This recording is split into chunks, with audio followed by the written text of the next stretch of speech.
Law of variable proportion हमें short run में कैसे प्रोडक्शन फंक्शन डिसाइड होता है उसके बारे में बताता है। तो इसमें हम टोटल प्रोडक्ट, एवरेज प्रोडक्ट और मार्जिनल प्रोडक्ट के बारे में समझते हैं। तो initially as input increases, input जब प्रोड्यूसर लगाता है तो total product, marginal product and average product ये सब ही इंक्रीजिंग रेट से इंक्रीज होते हैं और एक पॉइंट के बाद में वो डिक्रीजिंग रेट से इंक्रीज होते हैं और फिर उसके बाद में फाइनली वो डिक्लाइन होना शुरू कर देते हैं।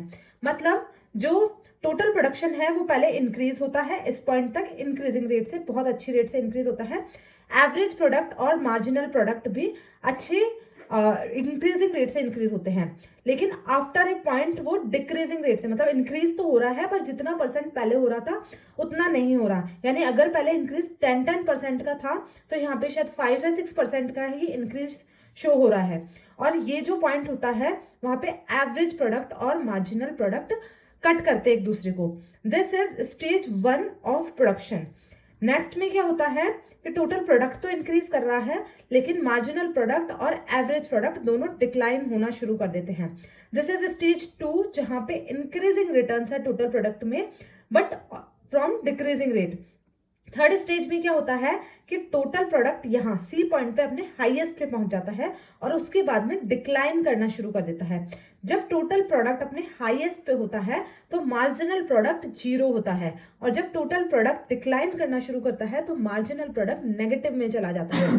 This is law of variable proportion, मतलब अलग अलग प्रोपोर्शन में इनपुट लगाने से किस तरह आउटपुट मिल रहा है। तो जो फर्स्ट स्टेज है वो बहुत बेनिफिशियल होती है प्रोड्यूसर के लिए, बट फिर भी वो एक्सपांड करके सेकंड स्टेज तक पहुंचता है क्योंकि जो सेकंड स्टेज है वहां पर उसको अपने फिक्स्ड फैक्टर पे जो है फिक्स्ड फैक्टर वो अच्छे से यूज कर पाता है।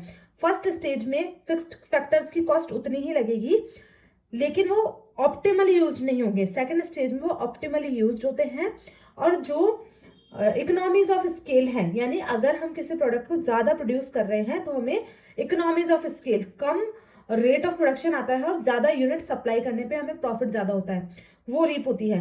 लेकिन जो सी पॉइंट के बाद थर्ड स्टेज है वहां टोटल प्रोडक्ट डिक्लाइन होने लगता है और हमें लॉसेस होते हैं। तो जो प्रोड्यूसर होता है उसके लिए आइडियल सिचुएशन ये सेकंड स्टेज होती है जहां पे वो ऑपरेट करना चाहता है।